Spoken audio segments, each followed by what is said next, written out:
Hello guys, welcome to my channel. ये study guide. आज का टॉपिक शुरू करने से पहले अगर आप मेरे चैनल पे न्यू है तो प्लीज इसे सब्सक्राइब जरूर कीजिए। तो टॉपिक जो आज हम कर रहे हैं वो है class 12 business studies chapter 2 principles of management, जिसमें हम फ्यूल के प्रिंसिपल के प्रिंसिपल्स के बारे में जो है हम पढ़ रहे थे। आज जो हम प्रिंसिपल कर रहे हैं वो है stability of tenure of personnel. अब ये प्रिंसिपल क्या कहता है? It refers to no frequent termination and transfer. ये प्रिंसिपल क्या कहता है कि एम्प्लॉय को एक ही दम से, मतलब आप एम्प्लॉय को जॉब पे रख रहे हो, देन फ्रीक्वेंटली उनको बार बार जॉब से निकाल रहे हो, टर्मिनेट कर रहे हो, उनका ट्रांसफर कर रहे हो किसी और ब्रांच में, तो वो नहीं करना चाहिए। ऐसा ये प्रिंसिपल कहता है। According to this principle the management must provide the feeling of job security among the employees. Employees को एक जॉब सिक्योरिटी की फीलिंग देनी चाहिए मैनेजमेंट को कि हाँ, आप हमारे यहाँ पे जॉब करें ऑर्गेनाइजेशन में, तो हाँ, ये जॉब आपकी ही है। अगर आप अच्छे से जॉब करते रहोगे, अपना काम अच्छे से करते रहोगे, अपना बेस्ट एफर्ट देते रहोगे, तो ये जॉब आपसे कोई नहीं छीनेगा। एक जॉब सिक्योरिटी देनी चाहिए है, because with feeling of insecurity. लेकिन अगर एम्प्लॉयज में इनसिक्योरिटी की फीलिंग आ गई कि भाई हम चाहे कितना भी अच्छा काम कर लेंगे, कभी भी हमें जॉब से निकाल सकते हैं या कभी भी किसी और ब्रांच में हमारा ट्रांसफर कर सकते हैं, तो employee cannot contribute their maximum. Employee अपना बेस्ट कंट्रीब्यूशन नहीं दे पाएंगे अगर इनसिक्योरिटी की अगर फीलिंग उनमें रहेगी कि भाई हमें कभी भी जॉब से निकाला जा सकता है या कभी भी हमारा ट्रांसफर किया जा सकता है। जब तक एक इनसिक्योरिटी रहेगी, एम्प्लॉय अपना बेस्ट नहीं दे पाएंगे, अपना मैक्सिमम कॉन्ट्रीब्यूट नहीं दे पाएंगे। लेकिन अगर मैनेजमेंट एक जॉब सिक्योरिटी की फीलिंग देता है कि जब तक आप काम अच्छे से कर रहे हो, अपना बेस्ट कर रहे हो, तो ऑर्गेनाइजेशन आपको नहीं निकालेगा, तो वो अपना बेस्ट देने की कोशिश करेंगे। Frequent turnover of employees is bad for organisation.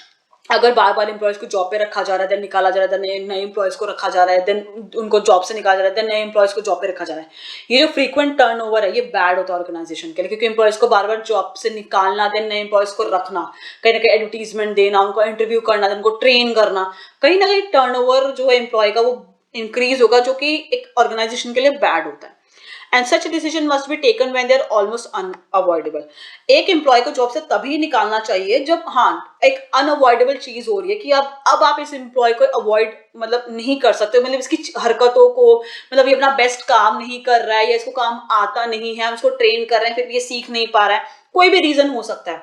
जब ऑर्गेनाइजेशन को हो रहा है कि भाई अब इसकी जो ये चीजें ये अवॉइड नहीं की जा सकती, अब इस एम्प्लॉय को जो है ट्रांसफर करना ही करना पड़ेगा या टर्मिनेट करना ही करना पड़ेगा, इस केस में ही जो है मतलब एम्प्लॉय को जॉब से निकालना चाहिए है। Not only turnover but frequent transfer और rotation should also be avoided. खाली टर्नओवर की बात ही, मतलब जॉब से निकालने ही की बात नहीं, ट्रांसफर की भी अगर बात करें या रोटेशन की बात करें तो ये भी ऑर्गेनाइजेशन को अवॉइड करना चाहिए। क्यों? Because it takes some time to a person to learn and get settled on a job.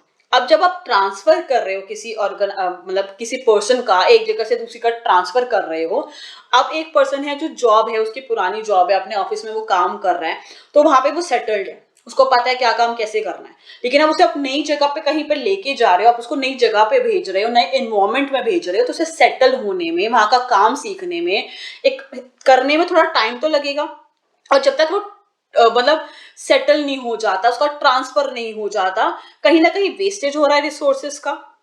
ठीक है, अब वो टाइम मतलब ट्रांसफर में टाइम ले रहा है, देन वहां पे सेटल होने में टाइम ले रहा है, इतने उसके एफर्ट्स जो वो लगा रहा है, थोड़ा बहुत क्या पता गलत एफर्ट लगा दे, मतलब गलत डायरेक्शन में काम कर दे, या फिर जो जो उसको मतलब अब वो काम कुछ इतना कर नहीं रहा है लेकिन सैलरी उसे प्रॉपर पे हो रही है, कहीं ना कहीं रिसोर्सेज का वेस्टेज हो रहा है, टाइम, ठीक है, मनी, सब हर चीज का जो है रिसोर्सेज का वेस्टेज हो रहा है। And employ will not be able to contribute his best for organisation. और एम्प्लॉय को भी पता है कि अभी तो मेरा कुछ दिन में ट्रांसफर होना है, वो यहाँ पे अपना देगा ही नहीं प्रोजेक्ट में बेस्ट, उसको वहां पे पता भी मैं नया नया हूँ, काम सीख रहा हूँ, अभी मैं कैसे अपना बेस्ट दे सकता हूँ। कहीं ना कहीं एम्प्लॉय अपना कॉन्ट्रीब्यूशन, अपना बेस्ट कॉन्ट्रीब्यूशन नहीं दे पाते हैं ऑर्गेनाइजेशन में, अगर उनका बार बार ट्रांसफर किया जाता है तो।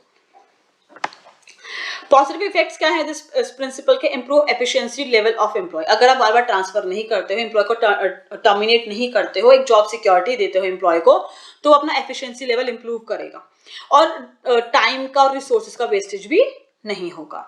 लेकिन अगर इस प्रिंसिपल को फॉलो नहीं किया जाता, इसका वॉल्यूशन किया जाता है, बार बार ट्रांसफर या टर्मिनेट किया जाएगा अगर एम्प्लॉय को, तो क्या होगा? वेस्टेज ऑफ रिसोर्सेज होगा। अगर आप ट्रांसफर कर रहे हो तो वो नई जॉब पे लर्न करने में टाइम लेगा, कहीं ना कहीं रिसोर्सेज का वेस्ट होगा।